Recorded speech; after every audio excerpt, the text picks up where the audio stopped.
ভোটারদের জন্য নির্দেশিকা পুস্তিকা প্রকাশ করল নির্বাচন কমিশন। কলকাতা নির্বাচন কমিশনের দফতরে এই পুস্তিকা প্রকাশ করেন মুখ্য নির্বাচনী আধিকারিক আরিজ আফতাব।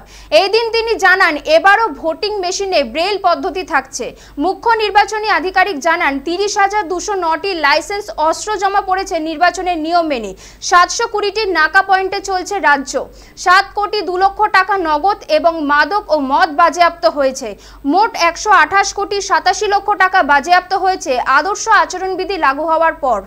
ভোটারদের ক্ষেত্রে মানে একটি পদ্ধতি আছে, তাদের কেউ হেল্প করতে পারেন, তার বিভিন্ন নির্দেশিকা আছে, একটা ফর্ম ফিল আপ করতে হয় কমিশনে। সেই ফর্ম ফিল আপ করে তিনি সেখানকার ভোটার হবেন, এরকম কিছু গাইডলাইন আছে।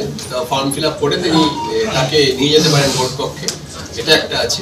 আর তাছাড়া যারা ব্রেল যারা জানেন তাদের ক্ষেত্রে একটা ভালো নির্দেশিকা আছে। আমাদের ব্যালট ইউনিট যেগুলো রয়েছে, যে ব্যালট যে মেশিন রয়েছে, সেখানে ব্রেল চিহ্ন রয়েছে, অর্থাৎ 1 2 3 4 রয়েছে।